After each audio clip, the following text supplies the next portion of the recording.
Assalamualaikum warahmatullahi wabarakatuh. Bismillahirrahmanirrahim.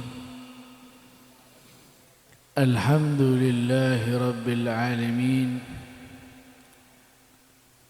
Wassalatu wassalamu ala ashrafil mursalin Sayyidina wa habibina Muhammadin wa ala alihi wa sahbihi ajma'in. Rabbi shrah li sadri wa yassir li amri wahlul 'uqdatam min lisani yafqahu qawli wa saddid lisani wahdi qalbi bihaqqi sayyidina Muhammad.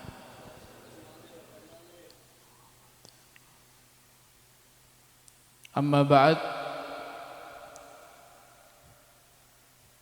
Alhamdulillah, kita bersyukur kepada Allah Subhanahu wa taala. Di malam hari ini kita masih mendapatkan limpahan rahmat daripada Allah. Kita mendapatkan petunjuk hidayah daripada Allah Subhanahu wa taala, sehingga dimudahkan langkah kaki kita menuju tempat ini. Insyaallah semua langkah kaki kita dihitung sebagai pahala, dan insyaallah tanah yang kita injak, tempat yang kita duduki, semuanya nanti menjadi saksi di hari kiamat bahwasanya kita dahulu di dunia bersama-sama berzikir kepada Allah, bersama-sama membaca salawat kepada Rasul sallallahu alaihi wasallam. Karena dalam satu riwayat disebut bahwasanya tidak ada satu tempat digunakan, dipakai untuk berzikir kecuali tempat tersebut akan bersaksi di hari kiamat. Bahkan sebagian ulama berfatwa, ketika seseorang berbuat kesalahan di suatu tempat, berbuat dosa di suatu tempat, maka jika kita ingin tempat tersebut tidak menjadi saksi buruk kepada kita, kita gunakan tempat tersebut untuk kebaikan. Jadi tempat yang digunakan untuk berzikir, untuk membaca ilmu, mendengarkan ilmu, ini semuanya nanti akan menjadi saksi di hari kiamat. Bahkan Sayyidina Abdullah bin Abbas radhiyallahu taala anhu, beliau berkata bahwasanya satu tempat yang digunakan istiqamah untuk sholat, untuk berzikir, untuk majelis ta'lim, ketika orangnya wafat, bumi yang ditempati untuk berzikir, bumi yang ditempati untuk membaca ilmu, mendengarkan ilmu, akan menangis selama 40 hari. Bayangkan, tempat yang ditinggal oleh seorang alim, orang yang alim, atau tempat yang ditinggal mati oleh orang yang ahli ibadah, tempat tersebut akan menangis selama 40 hari. Makanya sangat heran, sangat disayangkan kalau ada orang justru senang dengan matinya orang alim. Ada orang yang justru senang dengan kabar wafatnya orang ahli ibadah. Ini pertanda bahwasanya orang ini mahrum minal khair. Orang ini terhalang dari kebaikan. Mengapa? Bumi saja dapat manfaat daripada orang alim. Bumi saja sedih, susah ketika ditinggal oleh seorang ulama, orang alim. Tapi di sisi lain ada orang yang merasa senang kalau ulama, kalau para habaib, para kiai dapat musibah merasa senang. Na'udzubillah. Ini tiada lain, orang ini sudah terbawa oleh godaan daripada setan. Diterangkan oleh Al-Imam Ghazali dalam kitab Ihya bahwasanya musuh manusia yang paling hasut, paling iri dengan manusia itu iblis. Mungkin kalau ada tetangga, ada teman yang iri kepada kita, sebenarnya bukan dia yang paling iri. Yang paling iri kepada kita itu setan. Begitu irinya setan kepada manusia, sampai-sampai ketika diberi kesempatan memanjatkan doa, apa doa iblis? Ya Allah, tangguhkan aku ya Allah. Beri kesempatan aku sampai hari kiamat hidup untuk bisa menggoda umat manusia. Gak rela setan iblis ini kalau manusia itu bahagia masuk surga, gak seneng. Di antaranya ketika di satu tempat hidup seorang ulama, hidup seorang kiai, setan gak berhenti-berhenti membisiki orang-orang di sekitarnya untuk cari-cari kesalahan si ulama tadi, untuk mencari-cari kekurangan si ulama tadi, sehingga dia tidak mau mendekat dengan si ulama tadi. Sudah gak mau mendekat, ini sudah rugi. Gak mendekat dengan ulama itu sudah rugi. Menjauh dari ulama itu suatu kerugian. Ditambah lagi gak cukup menjauh dari pengajiannya, menjauh dari majelis taklimnya. Gak cukup gitu, dia benci, dia mencaci, dia memfitnah, lebih rugi lagi.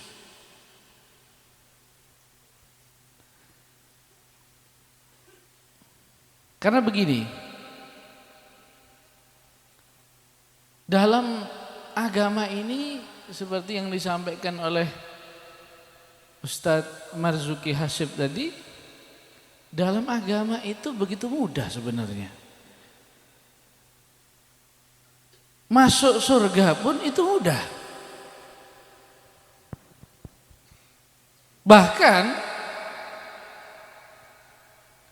pintu surga itu dibuka lebar-lebar. Bahkan Nabi SAW sudah menjamin kullu ummati dakhalal jannah. Ini kan sudah luar biasa. Semua umatku masuk surga. Tapi di situ Nabi SAW bersabda illa man aba.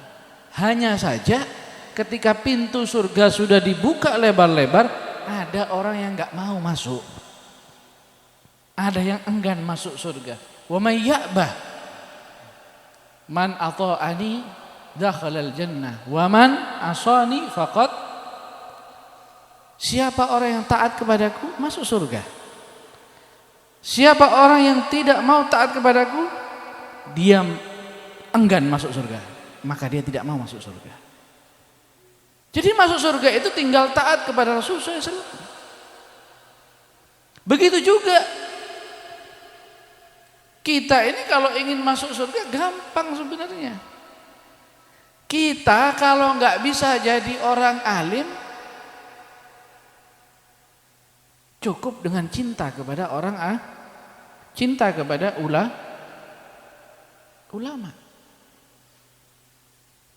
Jadi cukup begitu saja. Nggak bisa jadi seorang wali cinta sama wali.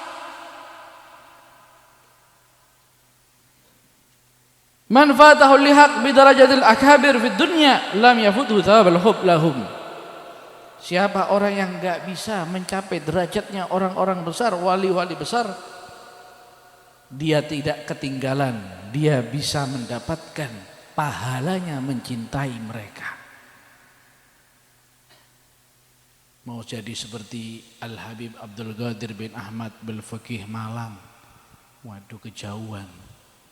Ilmu kita masih sedikit, ibadah kita sedikit, gak mampu saya, tapi kita masih bisa mendapatkan pahala mencintai beliau. Cukup dengan kita mencintai beliau. Tapi subhanallah, kadang ada orang yang memang gak tergerak hatinya untuk cinta. Bagaimana? Cinta ini mau hibah. Cinta itu gak bisa dipaksakan. Kadang ada orang yang memang hatinya condong cinta sama perkutut. Gak ruhali, gak harus pokoknya perkutut gimana dikudang terus. Ada orang yang cinta hobi mancing, sampai akhirnya matinya dalam keadaan mancing. Lepas ombak mancing, sudah kesenangannya, cintanya, pembawaan hatinya seperti itu, gak bisa dipaksakan. Ada orang yang memang tergerak hatinya cinta kepada para wali, para ulama, itu pemberian, mau hibah. Makanya di situ para ulama mengatakan kalau ada orang cinta kepada Rasul sallallahu alaihi wasallam, cinta kepada ahlul bait, itu sebenarnya karena Rasulullah cinta kepada dia. Orang ini memang dicintai sama Nabi, makanya tergerak hatinya untuk cinta kepada Nabi SAW. Gak bisa dipaksakan cinta ini. Kadang ada orang memang, kurang seneng saya. Gak yakin nih ya. Siapa ya gak seneng, dulu wong sorban-sorbanan, kayak badui-badui ngono dia. Lu sampe senengi apa ya? Seneng sing rambutnya jeprak-jeprak dukur ngono. Artis-artis itu seneng kayak. Ya pemberian Allah. Ada orang yang sudah punya ilmu banyak ini, profesor doktor. Dia bilang, saya ini cinta sekali sama orang Cina. Sampai-sampai saya kepingin jadi orang Cina. Tapi kalau sama habaib, sama orang Arab, bencinya luar biasa. Ini kan berarti bukti bahwasanya cinta itu nggak bisa dipaksakan. Ada orang yang cinta ngefans sama orang Cina, ngefans sama artis, ngefans sama pemain sepak bola. Ada orang yang ngefansnya sama habaib, sama kiai, sama ulama. Oke, nggak apa-apa. Gak cinta tidak apa-apa. Gak cinta sama ulama tetap masuk surga.